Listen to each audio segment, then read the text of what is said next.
रहीम अस्सलाम वालेकुम नाज़रीन, आप तक प्रोग्राम देखने में इमरान खान हूँ। कुछ अदाद शुमार मैं आपको सबसे पहले प्रोग्राम के आगाज़ में देना चाह रहा हूँ। जापान में 2011 में एक ज़लज़ला आया था और उसकी जो शिद्दत थी पाकिस्तान में उस शिद्दत का ज़लज़ला कभी नहीं था। 9 रेक्टर स्केल पे उसकी शिद्दत थी 9.0। हमारे यहाँ पे कल जो ज़लज़ला आया उसके बारे में अमेरिकन जो मेट ऑफिस है वो ये कह रहा है कि ये 7.5 है, पाकिस्तान में ये कहा जा रहा है कि 8.1 है, कि 7.7 कह रहा है। बहरहाल जापान में जो ज़लज़ला आया था वो 9.0 शिद्दत का था, यानी इससे बहुत ज़्यादा था। 16,000 अमवात हुई थी उस ज़लज़ले में। पूरा जापान जो है वो तबाह हो गया था और ऐसा लगता था कि अब ये मुल्क अपने पैरों पे खड़ा नहीं हो सके। उस वक्त जापान की हुकूमत ने एक काम किया, उन्होंने पूरी दुनिया से कहा जी हमें आपकी इमदाद नहीं चाहिए। किसी से उन्होंने मदद नहीं ली और फिर उन्होंने वापस जापान को बनाना शुरू किया। और जो मैं अब आपको बात बताने लगा हूं ये सबसे इंपॉर्टेंट है। 4 महीने के बाद जापान दोबारा बना लिया था। जो बुनियादी इंफ्रास्ट्रक्चर था पूरा का पूरा जापान का उन्होंने दोबारा खड़ा कर लिया था। और आज अगर आप जापान में जाएं तो आपको अगर उन्होंने कोई यादगार ही रखी हुई है तो रखी हुई है, आपको पता नहीं चलता कि जापान में कभी ज़लज़ला आया था या नहीं आया था। तो ये उस मुल्क ने, उसकी हुकूमत ने, उसके लोगों ने मिल के जब मुल्क को खड़ा करने का सोचा तो किस तरह उन्होंने वापस अपने मुल्क को बना लिया था। अब थोड़ा सा मैं आपको पाकिस्तानियों की एक छोटी सी कहानी सुनाता हूं कि हमारे यहां पे एक ज़लज़ला आया 8 अक्टूबर 2015 को और 2005 में एक ज़लज़ला आया। 10 साल उस ज़लज़ले को हो गए हैं। 24 अक्टूबर 2005 को एक अर्थक्वेक रिहेबिलिटेशन अथॉरिटी बनाई गई जिसका मकसद था कि ये सारी इमदादी सरगर्मियां करके वापस रीबिल्ड किया जाए उन तमाम चीजों को जो टूट गई हैं या खराब हो गई हैं।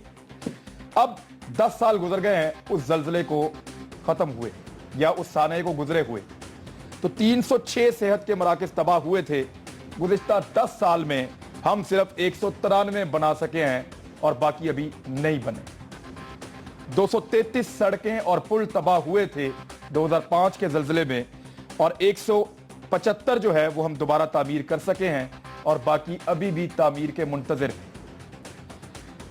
701 सरकारी इमलाक ऐसी थी जिन्हें नुकसान पहुंचा था, जिनमें से 500 दोबारा बन सकी हैं और 200 से ज्यादा जो हैं वो अभी भी तामीर की मुंतज़िर हैं या बहाली की मुंतज़िर हैं। और जो स्कूल थे, तालीमी मराकज़, वो 5000 तबाह हुए थे उस ज़लज़ले में और उसमें से 3000 के करीब दोबारा बहाल हो गए हैं। लगभग 2000 जो तालीमी मराकज़ हैं वो अभी बहाली के मुंतज़िर हैं। 6000 घर तबाह हुए थे लोगों के और उनमें से तकरीबन 99% मकानात दोबारा बन गए हैं। सिर्फ 1% मकान ऐसे हैं या इससे भी कम जो नहीं बन सके। यहाँ पे बड़ी तेजी से काम हुआ क्योंकि यहाँ पे लोगों ने ज़्यादा काम करना था। यहाँ पे NGOs काम कर रही थी, गवर्नमेंट भी कर रही थी, लेकिन यहाँ पे ये लोगों ने काम करना था। यानी लोगों ने अपने घरों में तो रहना है, वो स्कूल तो नहीं बना सकते, वो बाकी सड़कें तो नहीं बना सकते, पुल तो नहीं बना सकते, गवर्नमेंट का काम है।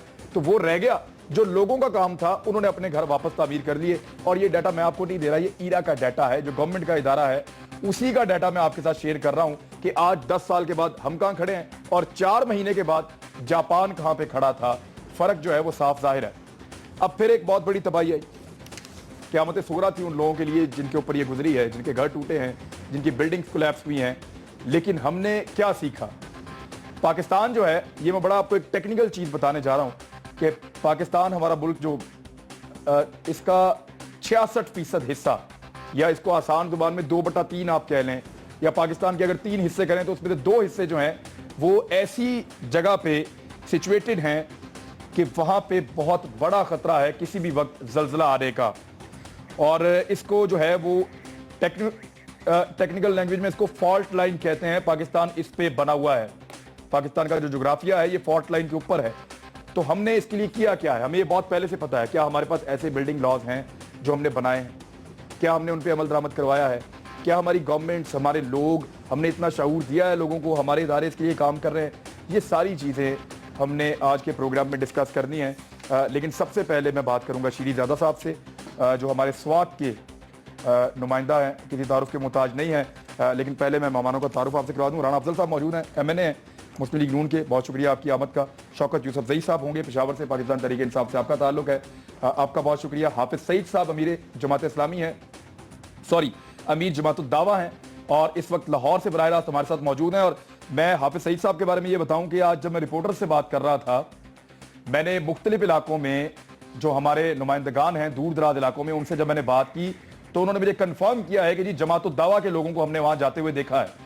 یعنی جہاں تک ہم پہنچنے کی کوشش کر رہے ہیں ہمیں یہ پتہ چل رہا ہے کہ فوج یا وہاں پہ مدد کر رہی ہے یا جماعت الدعوہ کے لوگ جو ہے وہ بڑی تندئی سے آگے بڑھ رہے ہیں, اور کئی مقامات پہ جا کے انہوں نے لوگوں کو نہ صرف ابتدائی طبی امداد دی ہے بلکہ ان کی مدد کر کے اور آگے مزید مشکل علاقوں کی طرف بڑھ گئے ہیں. تو یہ کریڈٹ جو ہے وہ جماعت الدعوہ کو پہلے بھی جاتا ہے. انہوں نے پہلے بھی زلزلے میں بہت کام کیا تھا, سیلاب میں بہت کام کیا تھا, آج پھر ان کے لوگ کام کر رہے ہیں. تو بہت شکریہ حافظ سعید صاحب آپ کا بھی جوائن کرنے کے لیے. لیکن سب سے پہلے شیریں زادہ صاحب میرے ساتھ موجود ہیں. السلام علیکم شیریں زادہ صاحب. وعلیکم السلام بھائی, کیسے آپ ٹھیک ہیں؟ بھائی یہ بتائیں کہ آج عمران خان صاحب تشریف لائے, میاں صاحب گئے وہاں آگے, پبلک کیا کہہ رہی ہے؟ لوگوں کے دکھ کا کچھ مداوع ہو رہا ہے وہاں سوات میں؟ ویسے تو یہاں پر امدادی سرگرمیاں تو جاری ہے, لیکن جہاں تک عمران خان کے دورے کا تعلق ہے تو لوگوں کو کافی امیدیں تھی اور کافی توقع تھی کہ عمران خان یہاں پر آئیں گے, اور یہاں سوات میں تقریباً 33 افراد جاں بحق ہو چکے ہیں, ہزاروں کی تعداد میں مکان زمین بوس ہو چکے ہیں. تو کافی لوگ جو ہے نا توقع کر رہے تھے, لیکن عمران خان یہاں اسپتال میں آئے اور منہ دکھائے کر کے واپس چلے گئے. وہاں پر میں یہ واضح کر دوں کہ عمران خان کے ساتھ ایک بہت بڑا بھیڑ تھا, مطلب بہت زیادہ لوگ تھے. تو شاید اس وجہ سے انہوں نے نہ میڈیا سے بات کی, نہ وہاں سی ایم کے بھی تھے پرویز خٹک صاحب, نہ انہوں نے اعلان کیا یہاں پر زخمیوں کے لیے یا مرنے والے افراد کے لیے یا تباہ شدہ مکانات کی بحالی کے لیے کوئی ریلیف یہاں پر نہیں ہوا. اس کے علاوہ جہاں تک میاں نواز شریف یعنی جو وزیر اعظم پاکستان ہے اس کا تعلق ہے, تو سوات کے عوام یہ سمجھتے ہیں, اور میں نے بہت سارے لوگوں سے یہ سنا ہے کہ سوات کے ساتھ سوتیلی ماجے سے سلوک کیا جا رہا ہے. یہاں پر پی ٹی آئی کو ووٹ دینا جو ہے نا ان کا قصور بن گیا ہے. میاں نواز شریف نے اتنا گوارا نہیں کیا کہ ملاکنڈ ڈویژن کا دارالخلافہ سوات میں انہوں نے قدم نہیں رکھا, اور یہاں کے لوگوں سے کوئی ہمدردی یا کوئی اس کا اعلان بھی تک بھی نہیں کیا. تو مجھے ایک منٹ مجھے پہلے یہ بتائیں کہ عمران خان صاحب نے کتنا عرصہ کتنی دیر قیام کیا, اور کن لوگوں سے, پبلک جو تھی وہاں پہ عام, ان کے مسائل سنے, ان کی بات سنی انہوں نے؟ نہیں, انہوں نے کسی سے بات نہیں کی, صرف اسپتال آئے, وہاں مریضوں کے ساتھ انہوں نے بہت مشکل میں, کیونکہ بہت زیادہ کراؤڈ تھی, حکومت ان کی ہے, ان کو چاہیے تھا کہ یہ کراؤڈ جو اسپتال کے اندر گھس گیا ہے ان کو روکنا ان کی حکومت کی کام تھی. تو وہ جو ہے نا وہ بھیڑ کے ساتھ گئے, انہوں نے صرف مریضوں کے ساتھ 2-3 جو مریض ہیں ان کے ساتھ ملے اور پھر سیدھا واپس جو ہے نا گاڑی میں بیٹھ گئے, نہ میڈیا سے بات کی اور نہ ہی کوئی اناؤنسمنٹ نہیں کی, کچھ بھی نہیں ہوا. تو پبلک مایوس ہوئی اس سے؟ جی بالکل, یہاں جہاں میں نے لوگوں کو سنا ہے وہاں جو کے پی کے ہے وہاں روایت ہے کہ اگر کوئی آئے تو آ کے دعا کرنے کے لیے تو ضرور شامل ہو جائے لوگوں کے ساتھ. لوگ چاہتے ہیں کہ لوگ ان کی خوشی غمی میں شریک ہوں. اگر اس طرح آ کے کوئی واپس چلا جائے اپنے ہی لوگوں سے مل کے اور صرف اسپتال کا دورہ کرے اور جو لوگ ہیں ان کے گھروں میں نہ جائیں, نماز جنازہ کسی کی نہ پڑھے, تو یہ لوگوں کو شکایات تو ہوں گی. جی بالکل ایسا ہی ہے. میں آپ کو یہ واضح کر دوں کہ یہاں پر 33 افراد اس میں جاں بحق ہو چکے ہیں, سینکڑوں کی تعداد میں زخمی ہے. نہیں تو 33 افراد جو جاں بحق ہوئے ان کے کچھ لواحقین سے کچھ سے تو ملے ہوں گے عمران خان صاحب؟ نہیں, کسی سے نہیں ملے. زخمیوں سے انہوں نے بات کی اور وہاں پر اسپتال میں 1-2-3 منٹ گزارے اور پھر سیدھا واپس چلے گئے. اس بات کو لوگوں نے یہاں پر کافی مائنڈ کیا اور ان کا یہ کہنا تھا کہ یہ ہمارے قومی ہیرو ہے, ان کو چاہیے تھا کہ پریس کانفرنس کرتے یا کچھ اور کرتے, اعلان کرتے, یہاں کچھ لوگوں کی ڈھارس بن جاتی. ٹھیک ہے, صحیح بات. ایک منٹ شیریں زادہ صاحب میرے ساتھ رہیے گا, اگر ضرورت پڑی تو میں آپ سے دوبارہ بات کرتا ہوں. اب میرے ساتھ تھے جہاں میاں نواز شریف صاحب تشریف لے گئے تھے, وہاں میرے ساتھ اس وقت موجود ہیں عمر صاحب, وہ شانگلہ میں ہیں براہ راست. جی لائن ڈراپڈ ہے ان کی, جی ان کی لائن ملائیں تاکہ میں ذرا پتہ کروں کہ میاں نواز شریف صاحب جہاں گئے تھے وہاں کے لوگوں نے کتنا ان کو اپریشیٹ کیا اور میاں صاحب نے وہاں پہ کیا کارکردگی دکھائی ہے. کیونکہ عمران خان صاحب کے بارے میں تو سوات کے لوگ اعتراض کر رہے ہیں, وہ ابھی ہم پی ٹی آئی سے پوچھیں گے, لیکن پہلے ہم ذرا جان لیں کہ میاں نواز شریف صاحب جہاں تشریف لے گئے تھے وہاں کیا صورتحال ہوئی اور میاں صاحب نے وہاں کیا اناؤنسمنٹ کیا. حالانکہ گورنمنٹ آف پاکستان یہ کہہ رہی ہے کہ ہم اس کی خود مانیٹرنگ کر رہے ہیں, اور ساتھ ہی ساتھ انہوں نے ایوان وزیر اعظم میں باقاعدہ ایک سیل بھی بنا رکھا ہے. جی ابھی ہمارا رابطہ عمر سے ہو نہیں پا رہا, حافظ سعید صاحب کے پاس چلتے ہیں. حافظ صاحب السلام علیکم. وعلیکم السلام. جی جی تو بول رہا دوبارہ ہوں آپ کا بہت شکریہ کہ ایک قدرتی آفت ہے, آپ لوگ دوبارہ سے کام کر رہے ہیں. مجھے ذرا سچویشن جو آپ کے پاس ہے اس وقت وہ ہم سے شیئر کیجئے کہ کون سے علاقے زیادہ ایفیکٹ ہوئے ہیں اور امیجیٹلی کن چیزوں کی جماعت الدعوہ کو اور وہاں کے لوگوں کو ضرورت ہے.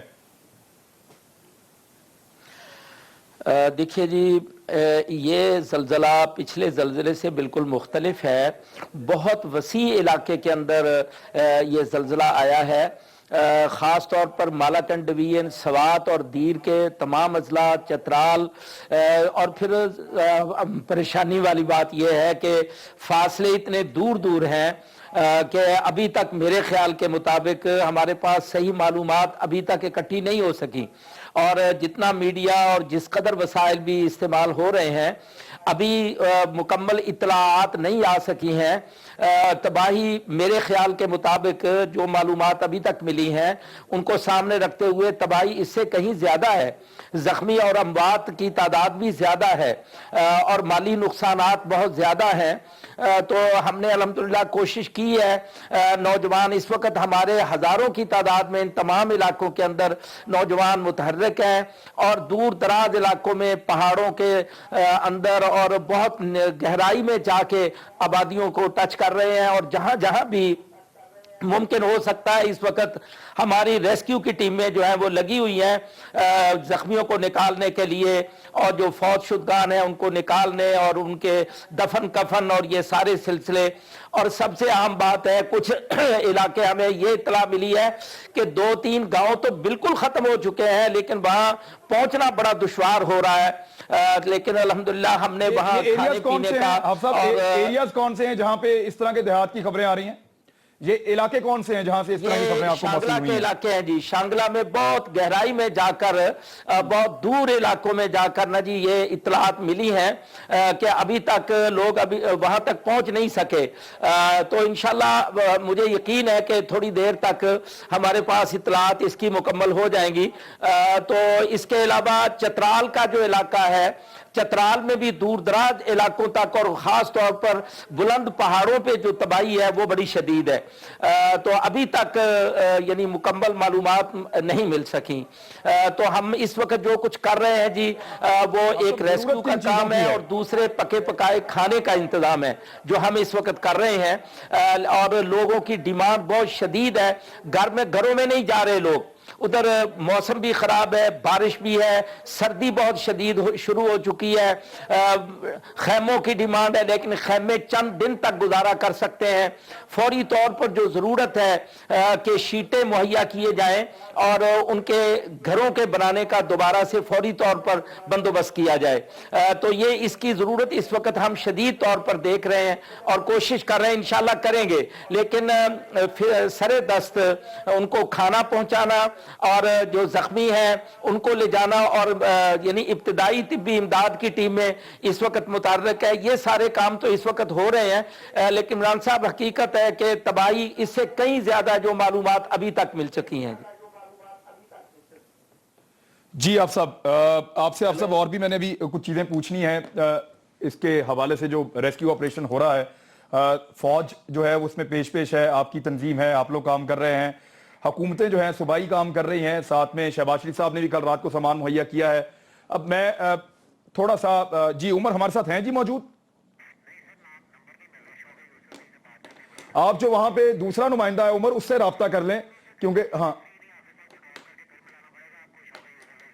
جی ٹھیک ہے. شوکت یوسف زئی صاحب عمران خان صاحب کے بارے میں بھی آپ سن رہے تھے کہ شیری زادہ صاحب بتا رہے ہیں کہ وہاں کے لوگ ناراض ہوئے ہیں کہ عمران خان صاحب کے آنے کو پولیٹیکل ایکٹیویٹی کے طور پہ لیا گیا ہے اور جتنے پی ٹی آئی کے لوگ ہیں وہ سارے ہسپتال میں بھر گئے تھے. نہ خان صاحب نے میڈیا سے بات کی, نہ وہاں پہ ان لوگوں نے کوئی اناؤنسمنٹ کی, اور چند مریضوں سے ملنے کے بعد وہاں سے وہ نکل گئے بجائے اس کے کہ وہ لوگوں سے ملتے, وہاں پہ دعا کرتے مغفرت کے لیے لوگوں کی, اور وہاں پہ ان کو کچھ اناؤنس کر کے جاتے. وہ نہیں ہو پایا اور چند منٹ کے بعد خان صاحب وہاں سے واپس نکل لیے.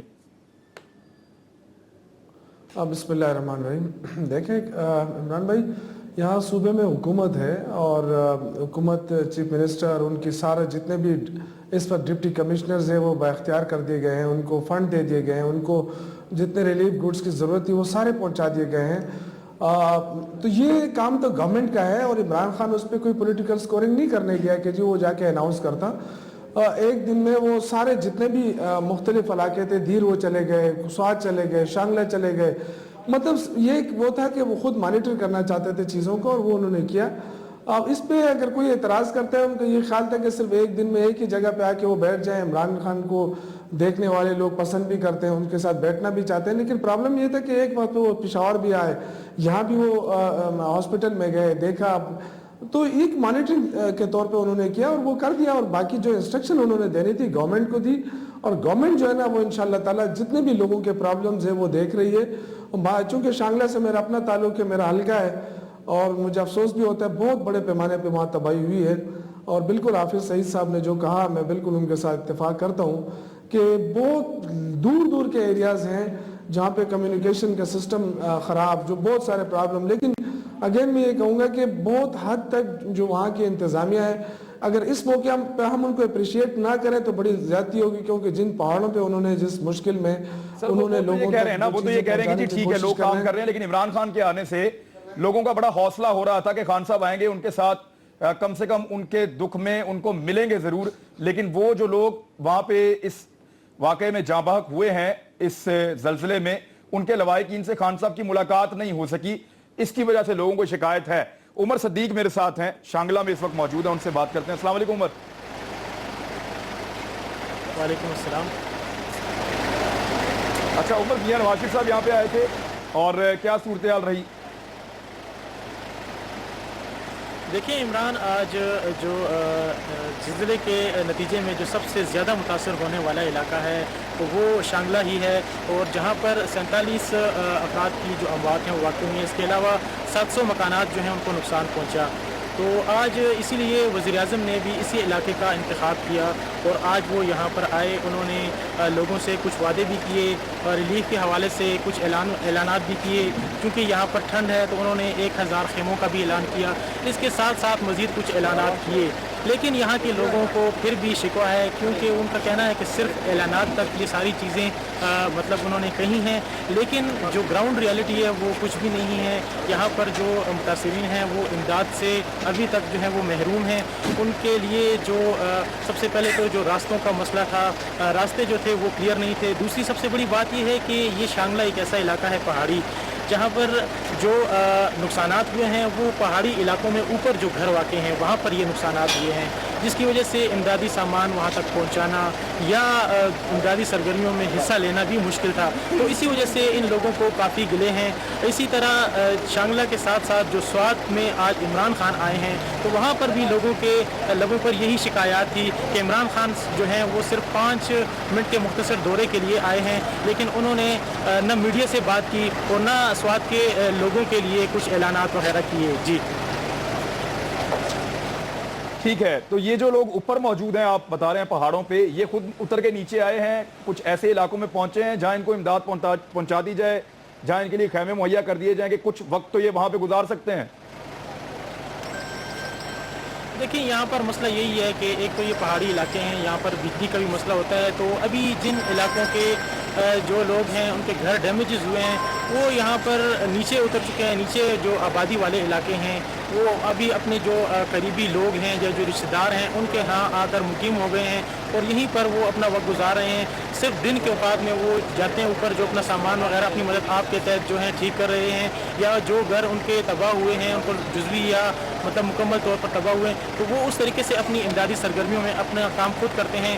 انتظامیہ کی جانب سے یہاں پر کوئی اس طرح سے مشینری وغیرہ. جی ٹھیک ہے, بہت شکریہ عمر آپ کا. میں ایک منٹ, رانا افضل صاحب چیلنج بہت بڑا ہے. وہ یہ کہہ رہے ہیں کہ لوگ بہت دور دور رہتے ہیں اور لوگوں کو شکوہ یہ ہے کہ ابھی اعلانات تو ہوئے ہیں لیکن پہلی کھیپ بھی نہیں پہنچی امداد کی. علاقہ غالباً بہت دور ہے, لیکن لوگوں کو کیمپس مل جائیں, لوگوں کو کھانے کے لیے وہ گرم چیزیں مل جائیں, کچھ ادویات پہنچ جائیں. یہ صورتحال ابھی آپ کو بہت کام کرنا ہے سر, صرف اناؤنسمنٹ نہیں کرنا. دیکھیں آرمی کے ہیلی کاپٹرز کافی سارے ڈپلوائے ہو گئے ہیں اور آج انہوں نے کافی سارے ایریاز کور کیا. آج جنرل سروے انہوں نے کیا کہ کہاں کہاں امداد کی زیادہ ضرورت ہے اور اس کی ڈائریکشن بھی دے دی گئی ہے. یہ یقیناً چھوٹی چھوٹی پاکٹس بہت بڑے ایریے کے اندر ہیں اور خاص طور پہ جو پہاڑوں کے اوپر ہائٹ پہ لوگ تھے ان کا نقصان زیادہ ہوا اور ان کے لیے अब ये इसमें देखें गवर्नमेंट भी करे, वॉलंटियर्स भी करेंगे, इलाके के लोग भी अपनी मदद करेंगे, ये मिल के इंशाल्लाह हम कहीं ना कहीं बेहतर नताइज पे पहुंच जाएंगे। नहीं, इलाके के लोगों ने तो सर पहले भी किया ना, लेकिन 99% उन्होंने अपने घर बना लिए 2005 के जल्जले के बाद। तो जो गवर्नमेंट्स का काम था करने का, मुशर्रफ साहब का पूरा दौर गुजर गया, पीपल्स पार्टी का पूरा दौर गुजर गया, आपके दौर के भी तकरीबन 2.5 साल गुजर गए, और गवर्नमेंट का काम जो है अगर उसकी परसेंटेज निकालें तो अब भी 30 से 40% मुख्तलिफ जगहों पे गवर्नमेंट अपना काम 10 साल हो गए हैं फिर भी मुकम्मल नहीं कर सके। देखिए, ये जब जल्जला 2005 का आया था तो आपको याद होगा कि बहुत बड़ी इंटरनेशनल कमिटमेंट आई थी, और उस कमिटमेंट के बेसिस पे हमने कहा कि हम सब लोगों को नए घर बना के देंगे। ये एक यूनिक ऑफर थी पूरे अवाम के लिए। वो बहुत सारी जो इंटरनेशनल डॉलर बेस्ड कमिटमेंट थी वो ऑनर नहीं हुई, और गवर्नमेंट ने काफ़ी उस पर एफर्ट किया, एरा के चेयरमैन ने एफर्ट किया। अभी भी वो लोग कहते हैं हम देंगे पैसे लेकिन दे नहीं रहे। घर तो लोगों ने बना लिए सर, घर, हम स्कूल्स की घर बात गवर्नमेंट ने इंफ्रास्ट्रक्चर की बात कर रहे हैं, घर के लिए स्टील शीट्स, ये वो गवर्नमेंट ने, एरा ने काफ़ी काम किया, और एरा अभी भी काम करने के लिए मोबिलाइज्ड है। बस फंडिंग का आपको पता है कि उस लेवल की फंडिंग अवेलेबल नहीं थी जो हमारी कमिटमेंट्स हो गई थी। अगर वो कमिटमेंट्स मटेरियलाइज हो जाती तो हम ये सारे काम बहुत अच्छी। अब गवर्नमेंट ने अगर अपने रिसोर्सेज से करना है तो फिर आपको पता है गवर्नमेंट के रिसोर्सेज जो हैं वो हेल्थ में चले जाते हैं, कोई और जगह चले जाते हैं, वो डिवाइड होके मिलते हैं। लेकिन आपने सही कहा, जहाँ आपने जो मिसाल दी जापान के लोगों की, वो एक बड़ी मेहनती कौम है, हमें उनसे सबक सीखना चाहिए। वो सेल्फ हेल्प पे और अपने किसी ना किसी तरह खुद मेहनत करके वो तवक्को नहीं रखते कि गवर्नमेंट उनके लिए करेगी। आप जापानियों की बात कर रहे हैं ना सर? जी आप। अब मैं आपको बताता हूं कि पाकिस्तानी कैसी कौम है, एक ब्रेक के बाद बताऊंगा मैं आपको। जापानी बड़ी मेहनती कौम है, उनकी गवर्नमेंट बहुत अच्छा काम कर रही है। पाकिस्तानी कितने मेहनती हैं ये मैं आपको एक ऐसी अभी चीज बताऊंगा ब्रेक के बाद, शायद आप सुनने वालों के लिए भी नहीं हो कि जापान में पाकिस्तानियों ने क्या किया था। ब्रेक के बाद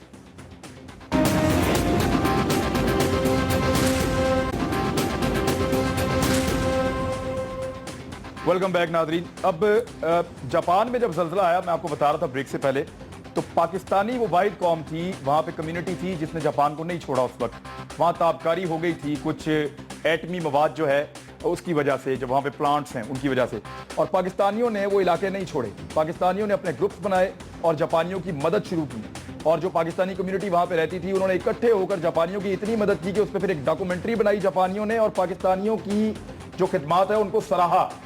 और उसके एवज अब जापान में पाकिस्तानियों की ये इज्जत है कि वो पाकिस्तानी जिन्होंने मदद की थी जापानियों की, आज अगर किसी कारोबार में हिस्सा लेना चाहते हैं या कोई चीज जापानियों की वहां पे नीलामी में लेना चाहते हैं तो इनको ज़रे जमानत जमा करवाने की जरूरत नहीं है। ये है पाकिस्तानियों की वहां पे इज्जत और पाकिस्तानियों की स्ट्रेंथ, काम करने की सलाहियत। अगर जापान में पाकिस्तानी काम कर सकते हैं तो क्या पाकिस्तान में नहीं कर सकते? यहां भी पाकिस्तानियों ने सर अपने घर बना लिए हैं, लेकिन जो गवर्नमेंट का काम था, जो गवर्नमेंट के इदारों का काम था, वो नहीं हो सका। तो ये तो हमें मानना पड़ेगा कि वीकनेस जो है वो इदारों में है, पब्लिक में नहीं है। बिल्कुल आप सही कह रहे हैं। फंडिंग देखें, गवर्नमेंट ने तो फंडिंग से काम करना होता है, और गवर्नमेंट के रिसोर्सेज, हम एक जिस तरह का ये मुल्क है, गरीब मुल्क है, अभी आप देखें कि 1940 अरब रुपया हम इकट्ठा करते थे। 2-2.5 साल में आपकी रेवेन्यू कलेक्शन 6-6.5 आपने करना ना अरब से बढ़ाई है सर। आपने करना, डायरेक्ट टैक्सेस तो नहीं लगा रहे ना सर? आप लगा रहे हैं। आप देखें ट्रेडर्स जो हमसे नाराज हैं वो डायरेक्ट टैक्सेस हैं सारे, उनके ऊपर टैक्सेस लगाने की कोशिश कर रहे हैं। वो तो 1.5 करोड़ इख्तलाफ है ना सर? वो तो फिर इख्तलाफ तो ना देने का असल तो बेशुमार रिफॉर्म्स ऐसी हैं जो आप नहीं लेकर आ रहे सर। नहीं, हम तो हर एवेन्यू को ट्राई कर सर। इकोनॉमिस्ट सर पकड़ के बैठे हैं कि ये कौन सी, मैं इकोनॉमिक पॉलिसी पे नहीं जाना चाहता आपकी, मामला कुछ और चल रहा है, लेकिन पाकिस्तान गरीब मुल्क नहीं है सर। ये थप्पड़ बार बार इसके मुंह पे ना मारा जाए। मैं एग्री करता हूं। देखें, आज हम अपने रिसोर्सेज से 600-650 अरब रुपया 2 साल के अंदर इजाफी कलेक्ट कर रहे हैं, जो एक रिकॉर्ड 16% एक साल बढ़ाया, 13% एक साल बढ़ाया। अगर इसी रफ्तार से हम इस दफा कामयाब होते हैं तो हमको 1000 अरब रुपया एक्स्ट्रा, और ये गरीब लोगों पे खर्च होना है, अमीरों से लेकर गरीबों पे लगाना है। और वही हमारे मुल्क का साथ हमसाये में इंडिया है, 17% GDP टू टैक्स रेशो है। हमने 8.25 8.5 से शुरू किया, अब हम 11 के करीब पहुंचे हैं। अभी हमें आधा सफर और करना है। अगर ये हो जाए, यही मसला है कि हम ये सबको मोबिलाइज, प्रायोरिटीज का मसला नहीं है सर जी, प्रायोरिटी का मसला नहीं। हमारी प्रायोरिटीज कहाँ पे हैं? देखिए, प्रायोरिटीज उस वक्त सैबोटाज हो जाती हैं कि जब आपके पास पैसे कम और इश्यूज ज्यादा होते हैं। फिर हर इशू सफर करता है, हर इशू कह सकता है कि जी वहां क्यों लगाया। अब दुनिया में 3 चीजें सब्सिडाइज होती हैं, हेल्थ, एजुकेशन एंड ट्रांसपोर्ट। अब इस्लामाबाद में हम क्रिटिसाइज होते हैं मेट्रो के लिए, हर कोई कहता है मेट्रो बना दी, मेट्रो बना, ये कर लेना था, वो कर लेना था। 1,60,000 बंदा रोज बाइज्जत सफर कर रहा है, वो बीमारी से बच रहा है, उसकी और स्ट्रेंथ। सर 1 करोड़ आदमी रोजाना अस्पतालों में बेइज्जती के साथ पड़ा हुआ है, वो 1 लाख आदमी आपको नजर आ रहा है? देखें वहां पे भी 1 करोड़ आदमी आपको नजर नहीं आ रहा जो अस्पतालों में बेचारा बेइज्जत हो रहा है 1 रोजाना? करोड़ नहीं है। देखें अस्पतालों के बेड, सर आप रश देखें ना, 4-4 बेड, सर 4-4 आदमी एक आपके बेड पे। 5-5, 4-4 हजार बेड के हॉस्पिटल हैं, वहां पे बिल्कुल आप सही कहते हैं, उन पे भी पैसे लगे हैं, बेहतर हुआ है। लाहौर में सर कौन सा नया अस्पताल बनाया बड़े लंबे अरसे से मियां साहब ने, बताइए सर, पिछले दोनों दौर में, इस दौर में और पिछले दौर में देखें लाहौर कोई नया सरकारी अस्पताल बनाया? मैं बताऊं लाहौर में क्यों नहीं बनाए। अब हम लाहौर से पेरिफेरी में निकल रहे हैं। फैसलाबाद में 1,000 बेड का चिल्ड्रन हॉस्पिटल बन रहा है, 200 बेड के अस्पताल बन गए, सरगोदा में, मुल्तान में। हम अब सारा पंजाब लाहौर जो भागता था, हम कोशिश कर रहे हैं कि अब दूसरे गुजरांवाला में, उन शहरों में बनाएं ताकि लाहौर का रश टूट जाए। अच्छा, मैं एक चीज पे जरा थोड़ी सी तवज्जो दिलाना चाहता हूँ हाफिज सईद साहब, क्योंकि ये रेस्क्यू वर्क इनके लोग बहुत ज्यादा करते हैं, मैं थोड़ा सा हाफिज साहब से रहनुमाई चाहूंगा इसमें। हाफिज साहब, हमारे बिल्डिंग कोड्स हैं, बाकायदा बने हुए हैं, यानी हमारे हुक्मरानों को अगर गुस्सा चढ़े तो जिसकी मर्जी बिल्डिंग वो तोड़ दें, ये कह करके जनाब ये आपके बिल्डिंग कोड्स पे आपने अमल दरामद नहीं किया। लाहौर में बेशुमार बिल्डिंग्स गंजी खड़ी हैं, मुंह चढ़ाती हैं सड़कों के ऊपर, लेकिन बेशुमार बिल्डिंग्स ऐसी हैं जिनको सियासी मसलहत के तहत उसी तरह छोड़ दिया गया है, इदारे अपना काम नहीं कर रहे, और जब कभी रेस्क्यू करना पड़ता है तो फिर किस तरह की सूरत हाल का सामना है वो आप लोगों के सामने है। तो पब्लिक में तो किसी तरह की कमी नहीं है, लोग तो वही हैं जो जापान में जापानियों की मदद कर रहे थे, लेकिन कमी रह जाती है इदारों में, वहां कोताही होती है। तो हाफिज साहब हल क्या है, होना क्या चाहिए? देखिए जी, अल्हम्दुलिल्लाह मेरा अपना तजुर्बा इस हवाले से ये है कि पाकिस्तान में इतने हसास लोग रहते हैं, इतनी मदद करने वाले लोग रहते हैं, सिर्फ एतमाद की ज़रूरत है। मुसीबत यह है कि शायद अभी तक हम यानी इदारों की सतह पर हम एतमाद पैदा नहीं कर सके। इमरान साहब, मैं खुद अल्हम्दुलिल्लाह अरबों रुपया पाकिस्तान के लोगों से इकट्ठा करके गरीब इलाकों में रिलीफ के लिए जगह जगह जहां पानी नहीं है, जहां हस्पताल नहीं है, इन सब जगहों पर, यानी ये हमारा खर्च इस वक्त अरबों में है, और वो अरब हमने को पाकिस्तान के बाहर से एक पैसा नहीं लिया, सारे पैसे हमने पाकिस्तान के अंदर से इकट्ठे किए।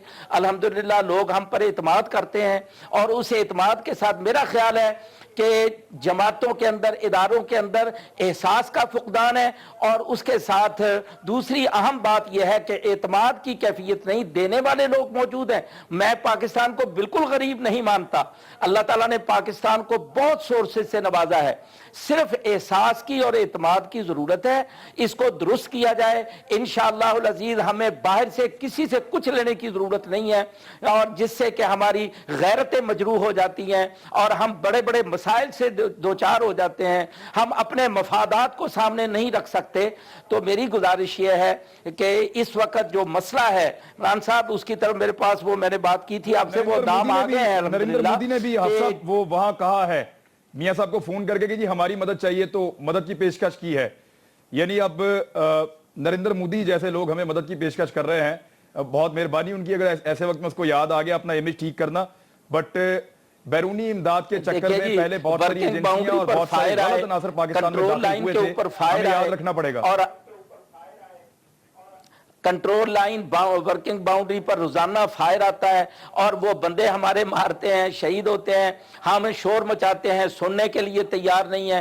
तो मेरा ख्याल है कि इस मौजू को छोड़ें, इस वक्त हमारे अपना मसला इतना शदीद नौइयत का है, हमें किसी की मदद की जरूरत नहीं है।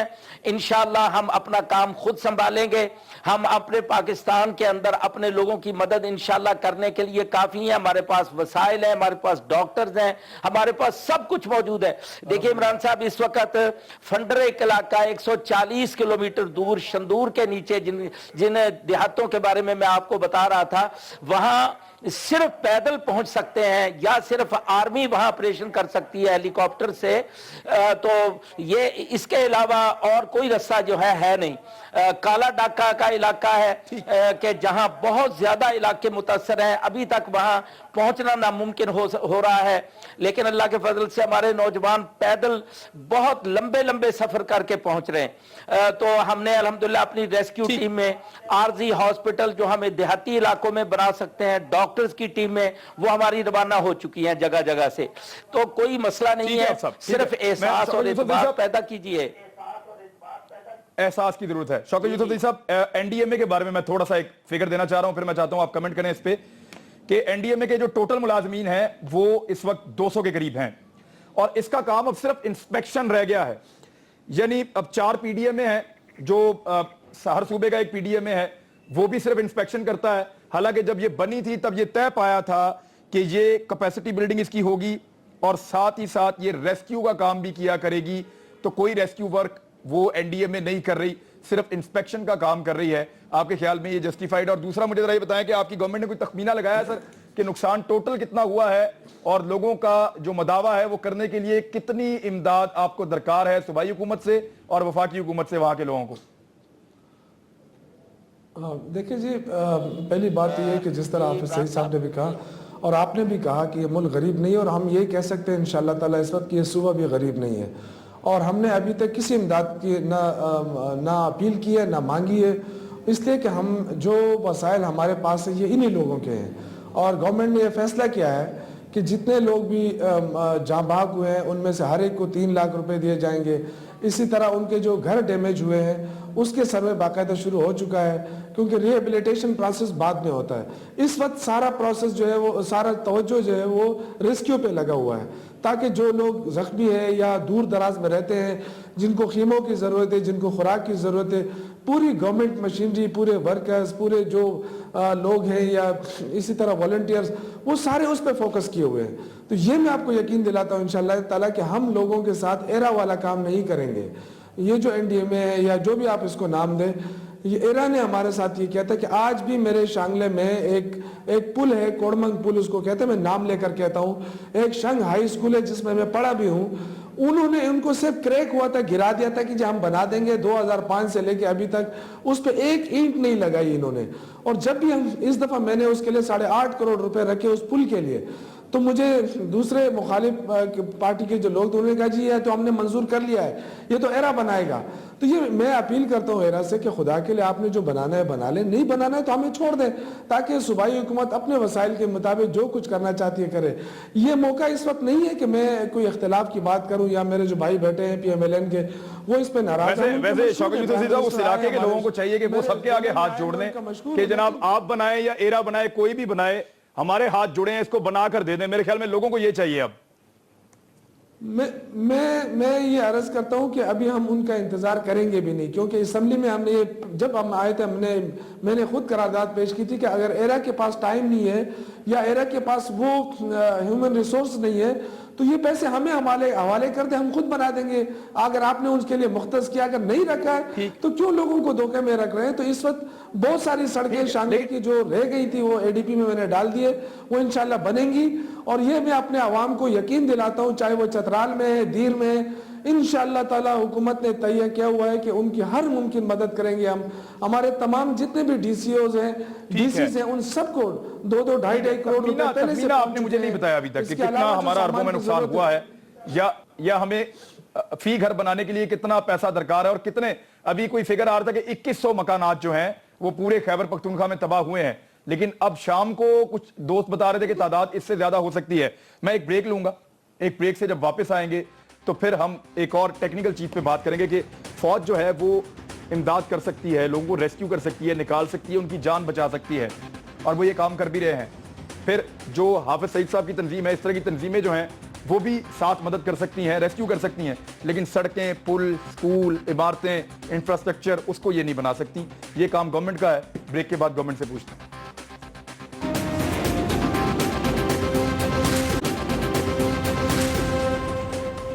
वेलकम बैक नाज़रीन। जी राणा साहब, ये अब जो इंफ्रास्ट्रक्चर है वो वापस गवर्नमेंट को बनाकर देना है।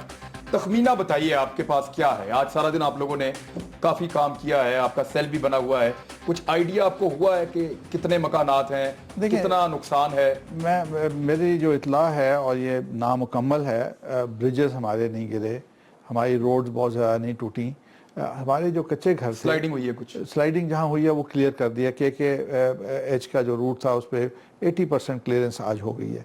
और हमारे जो इंफ्रास्ट्रक्चर जो पक्का था, हमारे कच्चे घर गिरे हैं, गरीब लोगों के घर गिरे हैं जो बिल्डिंग कोड से नहीं बने हुए थे, उन लोगों के अब कोड्स अगर हम अब से बना दें नए घर, उनकी ख़ास तौर पे उनकी जो छतें हैं वो स्टील की हों, उसके अंदर इंसुलेशन मटेरियल हो जो उतना मिट्टी जितनी ठंड दे देगा उनको, तो वो अगर ये चीज़ें हम इंट्रोड्यूस करें, और ये लोग बहुत जल्दी सीखने वाले हैं, तो अगर ये गवर्नमेंट इसके ऊपर थोड़ा सा स्टेप ले ले, और अब मेरा ख्याल है मियां नवाज शरीफ कोई पैकेज अनाउंस करेंगे, तो उसके तहत अगर हम कंस्ट्रक्शन करते हैं या कुछ करते हैं तो वो फिर नए कोड नहीं तो उसके लिए तो जो घर नहीं गिरे उनको भी समझाना पड़ेगा कि आप अपने घरों की जगह पे नए घर बनाएं। बिल्कुल। अब देखें यहाँ पे आइसोलेटेड है, कोई वहाँ घर है, कोई वहाँ घर है, कोई वहाँ घर है, वो जो एक प्रॉब्लम है वो गवर्नमेंट के लिए भी बहुत बड़ा चैलेंज है। केपीके की गवर्नमेंट को सर्वे फौरन करके एक फंड हमें क्रिएट करना चाहिए, और इन लोगों को उस फंड से फिर हम उस एस्टीमेट के मुताबिक इनको रिलीफ दें। ये हाफ़िज़ साहब थोड़ा सा ये अवेयरनेस का काम भी जो है वो आपको नहीं लगता कि एनजीओ को करना चाहिए गवर्नमेंट के साथ साथ, कि वो लोगों को बताएं कि उनके लिए कौन से घर बेहतर हैं और कौन से नहीं हैं? ये रिसर्च वर्क है, इसमें शामिल होना चाहिए, पूरी दुनिया में लोग करते हैं। बिल्कुल कोई शक नहीं है जी कि एनजीओज़ को काम करना चाहिए, और सबको इजाज़त मिलनी चाहिए कि वो यहाँ काम करें। और मैं समझता हूँ कि पाकिस्तान के अंदर अल्हम्दुलिल्लाह ऐसी एनजीओज़ मौजूद हैं कि जो वाफर तजुर्बा रखती हैं और काम करते हैं। अल्लाह के फजल से हमारे पास हज़ारों तजुर्बाकार लोग मौजूद हैं जो रेस्क्यू में, तामीर के कामों में, और हमने अल्लाह के फजल से 2005 के ज़ल्ज़ले में आपको मालूम होगा कि कई गांव मुकम्मल तौर पे हमने तामीर किए, और बलूचिस्तान के अंदर कई गांव हमने तामीर किए। तो ये बहुत आसानी से मुमकिन है, सिर्फ ज़रूरत इस बात की है कि वसाइल का इस्तेमाल सही हो और लोगों को एतमाद हो, और इस एतमाद के साथ आप इसको खर्च करें। तो ये कोई मुश्किल मसला नहीं है। बहरहाल इमरान साहब, जो बहुत ज़्यादा ज़रूरी बात है कि इसके अंदर जिसको हम मिस कर रहे हैं कि ये ज़ल्ज़ला जो इतना शदीद है, इसके ऊपर सवाल ये है कि हमारी कौम ने इस्लाह के लिए क्या सोचा। हुक्मरानों से लेकर अवाम के तमाम तबकों तक सबसे पहले तो ये सोचना है कि ये तबाहियाँ, ये कुदरती आफात, आखिर इसके पीछे भी कोई मसला है। अल्लाह ताला की एक ज़ात है, हमारे किरदार की खराबियाँ, हमारे गुनाह, जुल्म, नाइंसाफियाँ और गरीबों के ऊपर जो कुछ हो रहा है, और अल्लाह के हक भी गसब हो रहे हैं, अल्लाह के बंदों के हक भी गसब हो रहे हैं। तो मैं समझता हूँ कि इसको हम मिस ना करें, पूरी कौम को हम इसकी तरफ लेके आए कि वो इस्लाह की तरफ आए, अल्लाह से मुआफिया मांगें, हुक्मरान अपनी गलतियां तस्लीम करें, और ये जो करप्शन के सिलसिले इनको हम ख़त्म करके कुर्बानी सीखें, अखलाक सीखें, तरबियत करें। ये जो आप बात कर रहे थे कि जी वो इदारे हैं लेकिन काम नहीं कर रहे, भाईजान तनख्वाह के लिए कोई नहीं काम कर सकता, इंक्रीमेंट लगवाने के लिए कोई नहीं काम कर सकता।